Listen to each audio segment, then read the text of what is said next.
नमस्कार दोस्तों, स्वागत है आपका आज के मुख्य समाचार में, जिसमें सबसे पहले और बड़ी खबर में आपको बताएंगे कि राहुल गांधी का बड़ा बयान। बोले हरियाणा में कांग्रेस का तूफान आ रहा है, कांग्रेस की सरकार 36 बिरादरी की सरकार होगी। खबर में आगे जिक्र होगा कि महाराष्ट्र की सियासी हलचल तेज, अमित शाह से मिले अजित पवार, महाविकास अघाड़ी का दावा, चुनाव में हो रही देरी, महायुति को हराएंगे। इसके साथ आगे जिक्र होगा कि कांग्रेस का पीएम मोदी से सवाल, झारखंड की बकाया राशि जारी क्यों नहीं हो रही है, राज्य के साथ सोतला व्यवहार क्यों। इसके साथ आपको बताएंगे कि हरियाणा में आम आदमी पार्टी को लेकर योगेंद्र यादव की चौंकाने वाली भविष्यवाणी, बीजेपी कांग्रेस को लेकर भी कह दी बड़ी बात। और इसी के साथ जिक्र होगा कि हरियाणा पहुंचे मल्लिकार्जुन खड़गे, बोले मोदी झूठों के सरदार, भाजपा पहाड़ खोदकर निकालती है चूहा। दोस्तों, इसी प्रकार की तमाम बड़ी खबरें आपके लिए लेके आए हैं, लेकिन उससे पहले आपसे निवेदन कि कृपया करके वीडियो कीजिए लाइक और चैनल को सब्सक्राइब करके बेल आइकन दबाकर कमेंट में लिखिए जय हिंद। रुक करते हैं सबसे पहली और बड़ी खबर की तरफ। राहुल गांधी का बड़ा बयान। बोले हरियाणा में कांग्रेस का तूफान आ रहा है, कांग्रेस की सरकार 36 बिरादरी की सरकार होगी। जी हां दोस्तों, कांग्रेस नेता राहुल गांधी ने चुनाव प्रचार करते हुए कहा कि हरियाणा में कांग्रेस का तूफान आ रहा है, कांग्रेस की सरकार 36 बिरादरी की सरकार होगी। हरियाणा के 36 बिरादरी के युवाओं को खाली पड़े 2 लाख सरकारी पद न्याय और समानता के साथ भेंट किए जाएंगे। ये बातें लोकसभा में नेता विपक्ष राहुल गांधी ने हरियाणा विजय संकल्प यात्रा के दूसरे दिन मंगलवार को सोनीपत में विशाल जनसभा को संबोधित करते हुए कही।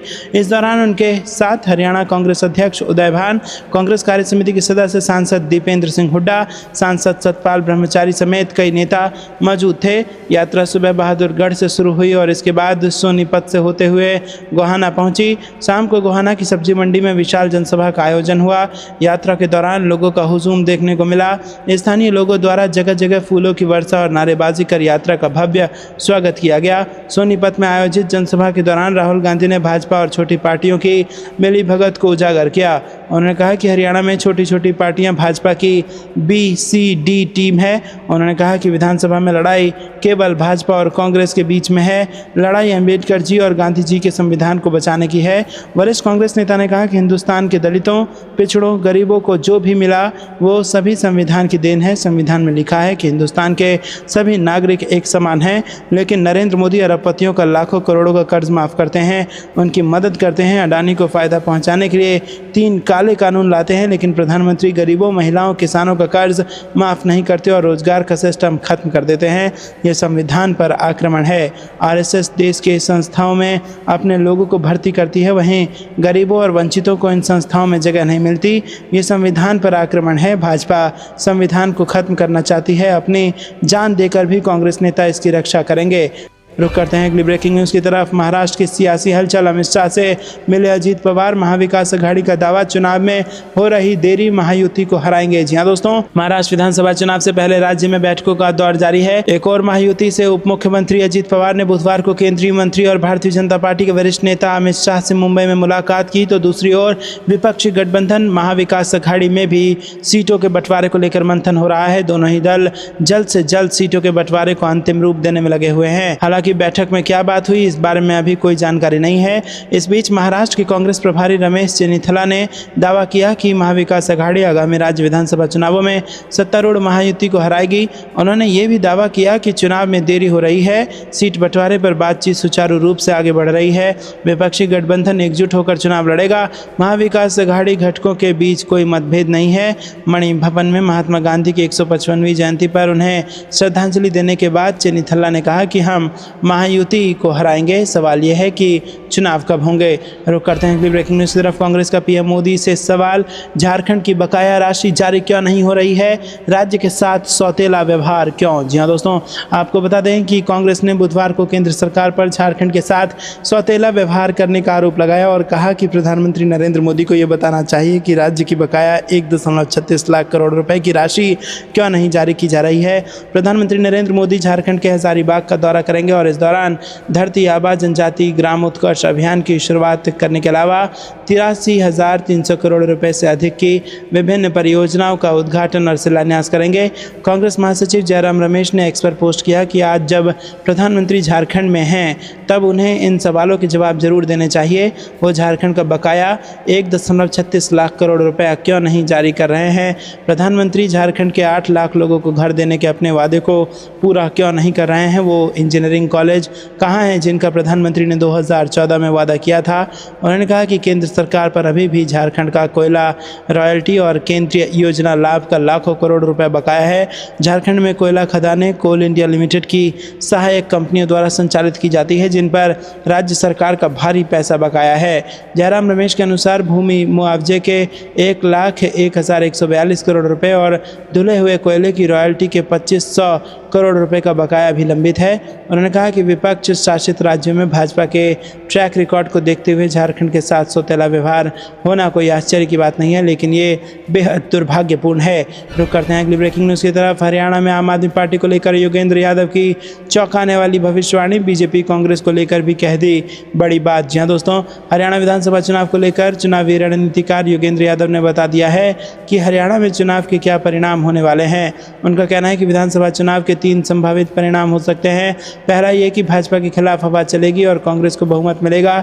दूसरा ये कि हवा चुनावी आंधी की शक्ल लेगी और कांग्रेस को भारी बहुमत मिलेगा। और तीसरा ये कि कांग्रेस के पक्ष में सुनामी आ जाए और भाजपा सहित बाकी दल इन्हीं गिनी सीटों पर ही सिमट जाए। योगेंद्र यादव का कहना है कि चुनाव में भाजपा और कांग्रेस के बीच सीधा मुकाबला है, इसमें कोई संदेह नहीं है। बीते चुनाव के जैसे इस बार इनेलो, जजपा, बसपा या आम आदमी पार्टी की बड़ी भूमिका नहीं रहेगी। ये सभी जानते हैं कि इस सीधे मुकाबले में कांग्रेस को बढ़त मिल रही है। यादव बोले, तीनों संभावनाओं में सरकार कांग्रेस की ही बनती दिखाई देती है। हरियाणा का विधानसभा चुनाव उन चुनावों की श्रेणी में आता है जिनका फैसला चुनाव की घोषणा होने से पहले ही हो चुका होता है।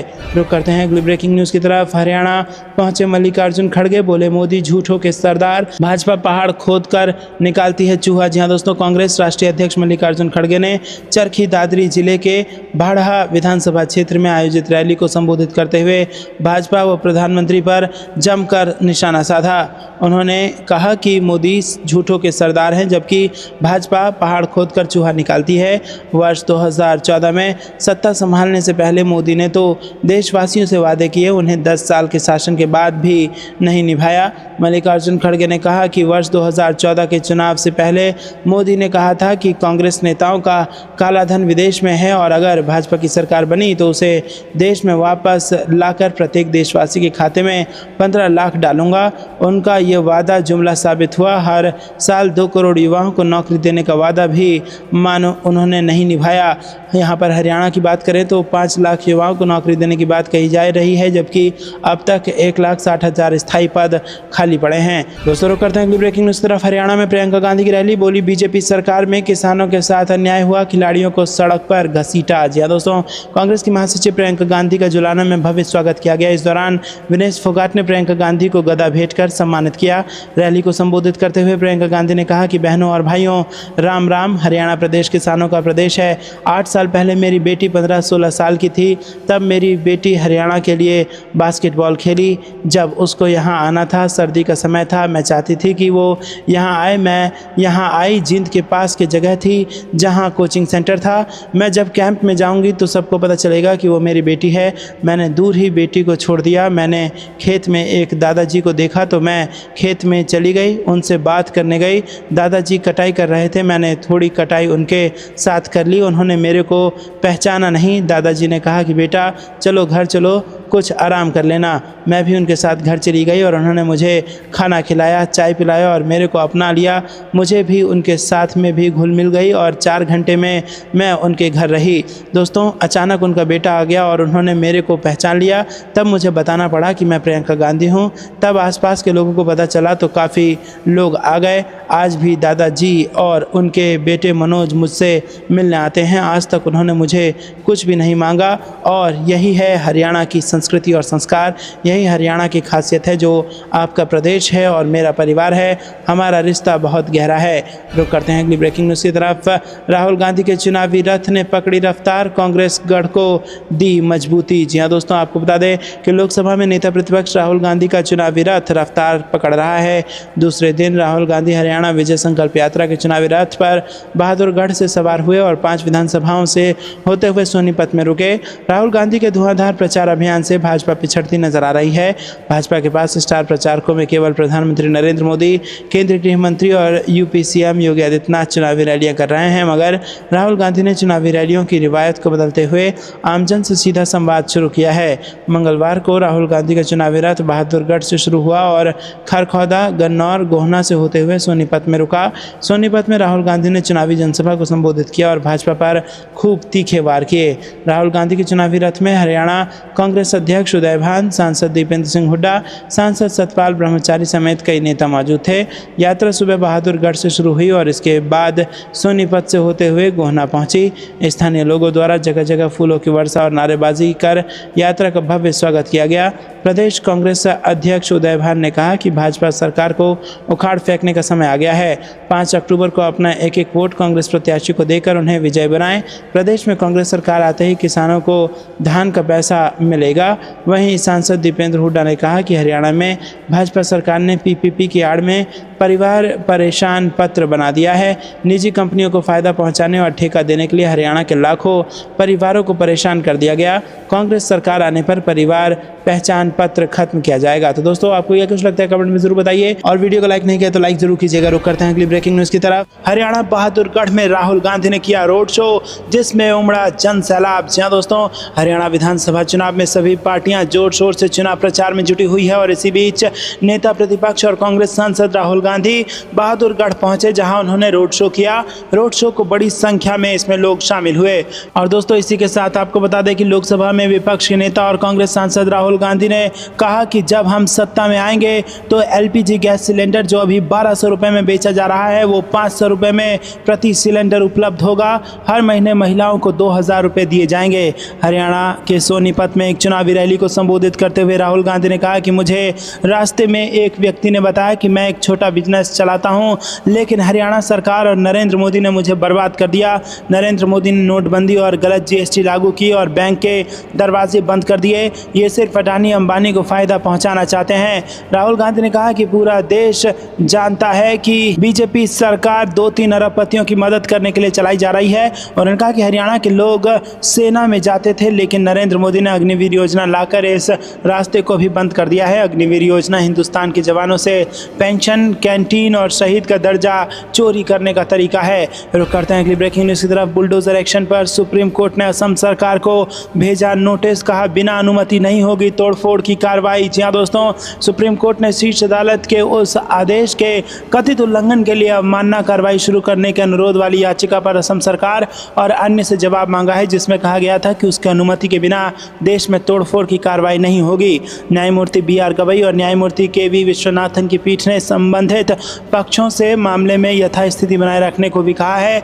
कोर्ट ने 17 सितंबर को कहा था कि उसकी अनुमति के बिना 1 अक्टूबर तक आरोपियों की संपत्तियों को ध्वस्त नहीं किया जाएगा। असम के सोनापुर में तोड़फोड़ की प्रस्तावित कार्रवाई को लेकर संबंधित अधिकारियों के खिलाफ अवमानना कार्रवाई शुरू करने के अनुरोध वाली याचिका पर कोर्ट में सुनवाई हुई। याचिकाकर्ताओं की ओर से अदालत में पेश हुए वरिष्ठ वकील हुजैफा अहमदी ने कहा कि शीर्ष अदालत के आदेश का सरासर उल्लंघन हुआ है, जिसमें स्पष्ट रूप से कहा गया था कि उसकी अनुमति के बिना तोड़फोड़ की कार्रवाई नहीं होनी चाहिए। जब पीठ ने कहा कि वो याचिका पर नोटिस जारी करेगी तो अहमदी ने अनुरोध किया कि यथास्थिति बरकरार रखी जानी चाहिए। इसके बाद पीठ ने नोटिस जारी किया और संबंधित पक्षों से यथास्थिति बनाए रखने को कहा।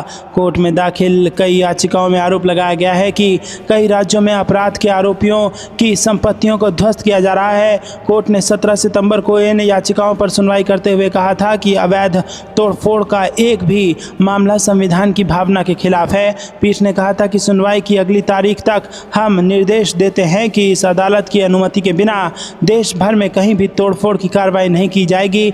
और पीठ ने याचिकाओं पर सुनवाई के लिए 1 अक्टूबर की तारीख तय की थी। 2 सितंबर को याचिका पर सुनवाई करते हुए अदालत ने सवाल उठाया था कि जिसका भी घर सिर्फ इसलिए कैसे तोड़ा जा सकता है क्योंकि वो किसी मामले में आरोपी है।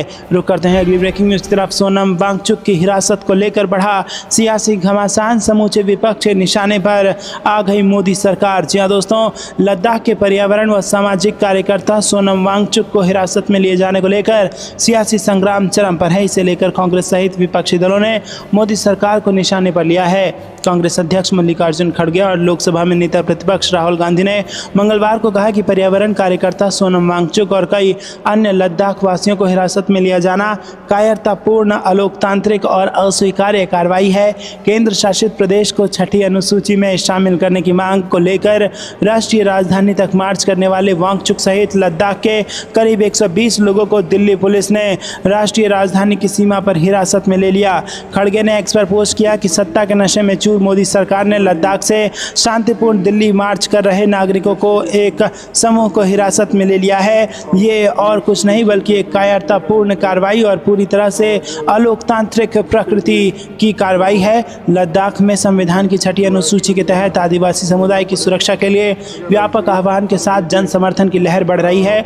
इसके बजाय मोदी सरकार अपने करीबी मित्रों को लाभ पहुंचाने के लिए लद्दाख के पारिस्थितिक रूप से संवेदनशील हिमालयी क्षेत्र का दोहन करना चाहती है। रुक करते हैं अगली ब्रेकिंग न्यूज की तरफ। संविधान बदलने के मंसूबों में भाजपा नहीं होगी कामयाब, विधानसभा उपचुनाव में होगा सफाया, अजय राय का बयान। जी हां दोस्तों, उत्तर प्रदेश के मिर्जापुर की मझवा विधानसभा सीट पर होने वाले उपचुनाव को लेकर कांग्रेस पार्टी एक्शन में है। इसी कड़ी में सोमवार को पार्टी की ओर से संविधान सम्मान सम्मेलन का आयोजन किया गया। इसमें यूपी कांग्रेस अध्यक्ष अजय राय ने हिस्सा लिया। इस दौरान उन्होंने कहा कि संविधान को बदलने की बात भाजपा के नेता लगातार कर रहे हैं, लेकिन हम उनके मंसूबों को कामयाब नहीं होने देंगे। हमारी पूरी कोशिश होगी कि हम सपा के साथ उत्तर प्रदेश का विधानसभा उपचुनाव लड़ें। अंतिम फैसला राष्ट्रीय नेतृत्व को करना है। हमने 5 सीटों का प्रस्ताव आलाकमान को भेजा है। जो फैसला होगा वो हम सभी के लिए होगा। हमारे कार्यकर्ता पूरी ताकत के साथ तैयारी कर रहे हैं। उन्होंने कहा कि संविधान, महंगाई, भ्रष्टाचार, कानून व्यवस्था, बच्चियों के साथ रेप और फर्जी बुलडोजर चलाना उपचुनाव में विपक्ष का मुद्दा रहने वाला है। हमें उम्मीद है कि लोकसभा की तरह जनता विधानसभा उपचुनाव में भाजपा को सबक सिखाएगी। वहीं बीते दिनों उत्तर प्रदेश के उप मुख्यमंत्री केशव प्रसाद मौर्य ने मिर्जापुर जिले की मझवा विधानसभा में आयोजित चौपाल कार्यक्रम में विपक्षी दलों पर जोरदार हमला किया था। उन्होंने कहा कि मझवा विधानसभा में होने वाले उपचुनाव में विभिन्न राजनीतिक दल आएंगे जिनकी राजनीतिक जातिवाद, तुष्टीकरण और परिवारवाद पर आधारित है। रुक करते हैं अगली ब्रेकिंग न्यूज की तरफ। विधानसभा चुनावों के नतीजों के बाद शुरू हो जाएगा पीएम की विदाई की उल्टी गिनती, जयराम रमेश ने किया ये बड़ा दावा। जी हां दोस्तों, कांग्रेस महासचिव जयराम रमेश ने सोमवार को हरियाणा और जम्मू कश्मीर में विधानसभा चुनाव में अपने दल को निर्णायक जनादेश मिलने की उम्मीद जताई और दावा किया कि इस साल के विधानसभा चुनाव के नतीजों के बाद प्रधानमंत्री नरेंद्र मोदी की सत्ता से विदाई की उल्टी गिनती शुरू हो जाएगी। रमेश ने पीटीआई भाषा के साथ विशेष बातचीत में यह आरोप भी लगाया कि भारतीय जनता पार्टी हरियाणा और जम्मू कश्मीर विधानसभा चुनाव में भी ध्रुवीकरण का सहारा ले रही है, लेकिन जनता उसे वही सबक सिखाएगी जो इस साल लोकसभा चुनाव में सिखाया था। उन्होंने कहा कि 8 अक्टूबर को हरियाणा और जम्मू कश्मीर के नतीजे आएंगे। 4 जून 2024 को प्रधानमंत्री को पहला धक्का लगा था, 8 अक्टूबर को दूसरा धक्का लगेगा, तीसरा धक्का महाराष्ट्र और झारखंड के विधानसभा चुनाव में लगेगा। उन्होंने उम्मीद जताई कि हरियाणा में कांग्रेस को और जम्मू कश्मीर में उसके गठबंधन को निर्णायक जनादेश मिलेगा। रुक करते हैं अगली ब्रेकिंग न्यूज की तरफ। मोदी सरकार की ताकत घटी, 9 राज्यों के चुनाव परिणाम होंगे अहम। चर्चा में प्रशांत किशोर का नया बयान। जी हां दोस्तों, प्रशांत किशोर ने मंगलवार को एक बड़ा बयान दिया और कहा कि ये साफ है कि मोदी और एनडीए सरकार की लोकप्रियता और ताकत कम हुई है। आने वाले 9 राज्यों के विधानसभा चुनावों के परिणाम सरकार की आगे की दिशा और दशा तय करेंगे। अगर इन राज्यों के चुनाव परिणाम भाजपा के खिलाफ जाते हैं तो निश्चित तौर पर उसकी ताकत कम होगी। बिहार में भाजपा के पास कोई चेहरा नहीं है। प्रशांत किशोर ने कहा कि इतना निश्चित है कि मोदी और सरकार की लोकप्रियता व ताकत कम हुई है। आगे की दिशा दशा आने वाले 2-2.5 साल में 9 राज्यों में होने वाले चुनावों के परिणाम से तय होगी। अगर नतीजे बीजेपी के खिलाफ आए तो सरकार की स्थिरता पर सवाल जरूर उठेंगे। अगर बीजेपी इन राज्यों में अच्छा प्रदर्शन करती है तो उसकी ताकत बनी रहेगी। बता दें कि जम्मू कश्मीर, दिल्ली, हरियाणा, असम, पश्चिम बंगाल, झारखंड, महाराष्ट्र, बिहार और तमिलनाडु में आने वाले 2.5 साल के अंदर विधानसभा के चुनाव होंगे। प्रशांत किशोर ने कहा कि बिहार में भाजपा का ना कोई चेहरा है, ना कोई प्रयास है और ना ही उनकी कोई बात कर रहा है। भाजपा ने अपना नेतृत्व नीतीश कुमार के हवाले कर दिया है। भाजपा का एक एक कार्यकर्ता मान रहा है कि नीतीश कुमार के नाम पर लड़कर चुनाव जीत नहीं सकते। रुक करते हैं अगली ब्रेकिंग न्यूज की तरफ। सत्ता विरोधी लहर, हार का डर, हरियाणा में बीजेपी के पोस्टरों से क्यों गायब हुए पूर्व सीएम मनोहर लाल खट्टर। जी हां दोस्तों, हरियाणा चुनाव के प्रचार में अब 2 ही दिन रह गए हैं। एक तरफ बीजेपी ने तीसरी बार सत्ता में वापसी के लिए प्रचार में पूरी ताकत झोंक दी है, तो वहीं दूसरी ओर आखिरी दिनों में राहुल गांधी और प्रियंका गांधी हरियाणा संकल्प यात्रा के जरिए कांग्रेस की वापसी सुनिश्चित करने में जुटे हैं। इस बीच बीजेपी के पोस्टर की चारों ओर चर्चा हो रही है। हरियाणा में 10 में से 9 साल तक हरियाणा सरकार के चेहरे रहे मनोहर लाल खट्टर इन दिनों बीजेपी के पोस्टर से पूरी तरह गायब है। ऐसे में सवाल यह है कि खट्टर बीजेपी के स्टार प्रचारक तो है, लेकिन पोस्टर से गायब है। रुक करते हैं अगली ब्रेकिंग न्यूज़ की तरफ। भाजपा सरकार ने छीने सरपंचों के अधिकार, सरपंच संघ के आंदोलन के समर्थन में उतरे दिग्विजय सिंह। जी हाँ दोस्तों, आपको बता दें कि मध्य प्रदेश के पूर्व मुख्यमंत्री व राज्यसभा सांसद दिग्विजय सिंह ने राष्ट्रीय सरपंच संघ की मांगों का समर्थन किया है। सिंह 2 अक्टूबर को राष्ट्रीय सरपंच संघ की मध्य प्रदेश इकाई द्वारा किए जा रहे प्रदेश व्यापी प्रदर्शन के समर्थन में सागर जिले की बीना तहसील की ग्राम पंचायत सतोरिया में पंचायत प्रतिनिधियों एवं स्थानीय जनों के साथ अधिकारियों को ज्ञापन सौंपेंगे। सिंह ने कांग्रेस कार्यकर्ताओं से भी आह्वान किया है कि वो भी अपनी निकटतम ग्राम पंचायत में 2 अक्टूबर को गांधी जयंती के दिन राष्ट्रीय सरपंच संघ के प्रदर्शन में शामिल होकर पंचायती राज को मजबूत करने में अपना योगदान दें। तो दोस्तों, आपको क्या कुछ लगता है कमेंट में जरूर बताइएगा। वीडियो को लाइक नहीं किया तो लाइक जरूर